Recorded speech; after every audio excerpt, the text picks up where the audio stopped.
আজকে আমি যাচ্ছি ভাই বগুড়ার ববেরত ঘুরবে আর মেলা দিন ধরে বাড়ির বসে থেকে ফাপড় লাগিয়েছিল, তাই ভাবনু না বাইরের দেশ থেকে ঘুরে আসি। তা আমার চাচ্চু গুলো বাইরের দেশে যাওয়া লাগবে, মমইনত সুন্দর সুন্দর ঘোরার মতো রাইড আছে। তা আমি আমার চাচা সাত কইলে চলে আনো মমইন দৌড়তে দৌড়তে। মমইনের ভিতরে ঢোকার আগে ভাবনু না ইকো পার্কর থেকে ঘুরে আসি। ইকো পার্কত যায় না নাগরদোলার চড়বো, আমার অনেক দিনের শখ। যদিও মমইন আমি অনেকবার আসছি, কিন্তু আমি কখনো নাগরদোলার চড়িনি। এটাই হলো আমার সব থেকে একটা বড় আফসোস আসিল। তারপরে আমি না লেকের পাড়টা ভিডিও করবে ধনু ওমা চাষা দিকে আগে যায় দাঁড়িয়ে আছে ভিডিওর সামনে। যাই হোক, সেটা বড় কথা নয়। বিকেলবেলা আসলে লেকের পাড়টা খুব সুন্দর লাগে দেখতে, আমি অনেকবার উপভোগ করছি। কিন্তু কেন জানি না আজকে পুরো পার্কটাই ফাঁকা ফাঁকা লাগছিল। আগের দিন যখন গেছিলাম তখন পুরো পার্কটা মানুষ দিয়ে ভর্তি ছিল, একদিক থেকে আরেক দিকে যাইতে অনেক কষ্ট হচ্ছিল। কিন্তু ভিডিওর সামনে যতখানি আগেচ্ছি আমার চাচা খালি আমার সামনে আসিচ্ছে। নাগরদোলার টিকিট কাউন্টারে আসে আমি দেখিচ্ছি ও বাবা এটা কি ঘুরিচ্ছে, গোল গোল গোল গোল খালি ঘুরতে আসে, এটা কখনো আগের বার দেখিনি। তারপরে আমি আমার চাচা সাত করে সব রুমগুলো দেখে বেড়াচ্ছি, কারণ এই সবগুলোতে অনেক কিছু পাওয়া যায়, যদিও বাইরের থেকে এটি দাম বেশি লাগে না জানো। আবার তার সামন দিকে হাঁটতে হাঁটতে দেখি দুটো কাপড় হাঁটিচ্ছে, বা খুব সুন্দর করে হাঁটিচ্ছে হাত পাও ধরে। তো যাই হোক, নাগরদোলার টিকিট কাটলো 2 50 50 100 টাকা দিয়ে।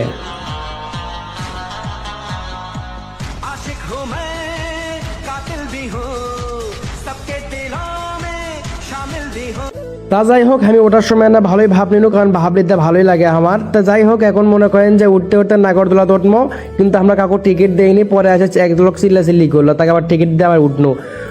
তারপরে ভাই নাগরদোলার কাছে চলে যাচ্ছি। অবশেষে আমি নাগরদোলা চড়েও ফেললাম, কারণ সাইড দিকে ভিডিও করেছিলাম, কারণ সাইডটা একটা ভালোই আসলো। নাগরদোলার থেকে যে সুইমিং পুলটা এত সুন্দর লাগবে দেখতে আমি কখনো কল্পনাও করিনি ভাই, বুঝছেন। আমার চাচা খালি অমুক দেখাচ্ছিল, অমুক অমুকে অমুকে অমুকে অমুকে কি অমুক, খালি জঙ্গল ছাড়া কিছুই নাই। কিন্তু আমি জঙ্গল দেখতে চাইনি, আমি খালি সুইমিং পুল দেখেছি, কারণ ছেলে মেয়ে উভয় একসাথে গোসল করেছিল, দেখতে ভালোই লাগছিল। যাই হোক, চাচার সামনে তো সব কথা কোয়া যায় না। যাই হোক, তারপরে অবশেষে টিকিট মিকেট কাটে মোবাইলের ভেতরে ঢুকলাম। মোমেনের ভিতরে ঢুকে দেখি ভালোই লাগলো, কিন্তু আছে কোনো হেলিকপ্টারটা নাই। আমি হাত বাই করে ভাবলিবার ধরুন, তাকে ভালোই লাগলো। চিংড়ি বিংড়ি কেউ নাই, ভাবলাম চিংড়ি পেয়ে 2 সাইডে পড়ান দেবে, তা কিন্তু কিছুই হলো না। চাচার সামনে কিছু কভারও পাচ্ছি না, সবারও পাচ্ছি না, মনের দুঃখ। আসলে আগের দিনগুলোর থেকে আছে কেন জানি মোমেনে একদম ফাঁকা ফাঁকা লাগিচ্ছে, কারণ আগে যেদিন গেছিলাম সেদিন পা ফালানোর মতো জায়গা ছিল না।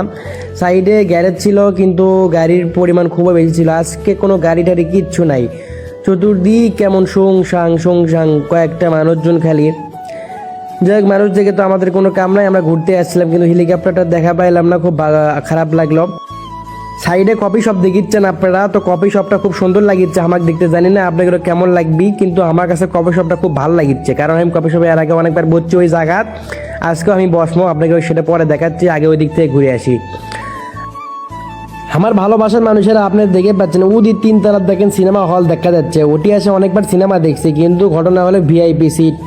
আর নিচে দেখেছেন সাইকেল, এটি সাইকেল ভাড়া দেওয়া হয় গার্লফ্রেন্ড নিয়ে ঘোরার জন্য, ভালোই লাগে ঘুরতে। যদিও 8 চাকার সাইকেল, 8 চাকা হয়তো, মানে 8টা পেরিলে সাইকেল, ভালোই লাগে ঘুরতে। তারপরে আমরা আর অমুকে গেলাম না, কারণ অমুকে আউটডোর ছিল, অমুকে যায় কোনো কাম নাই, অনেক খিদে লাগছে, এখন খাওয়া লাগবে, তাই এখন রেস্টুরেন্টে তো যাওয়াই লাগবে। তাই আমার চাচাকে করলাম যে চলো আগে রেস্টুরেন্ট থেকে ঘুরে আসি। আগে আমি যা মেনু দেখলো কোনটার দাম কয় টাকা, বারবিকিউ অ্যান্ড গ্রিল, খালি দেখলেই তো হবে খাবার মন যাচ্ছে অনেক। তো চাচাক কোন আমি এলে খামো, তো সেলে অর্ডার দিল। তো যাই হোক, বললাম যে বাইরে বসতে খামো না, যদিও 5 স্টার হোটেল, ভেতরে বসে থেকে এসির মধ্যে বসে থেকে খাই। তো আমি না ভাবলে ভেতরে ঢুকনো, বাবা ঠান্ডা লাগিচ্ছে ভালোই, কারণ বাইরে অনেক গরম আসলো। যাই আমি আগে যা সুলুত করে বসে পড়লো খাওয়ার জন্য, খুবই খিদে লাগছিল, কারণ সকালবেলা বাদ থেকে বাইরে হয়েছিলাম, কিছু খাইনি। তারপরে অর্ডার দিল, খাওয়া দাওয়া করলাম, খুবই মজা করলাম চাচুর সাথে।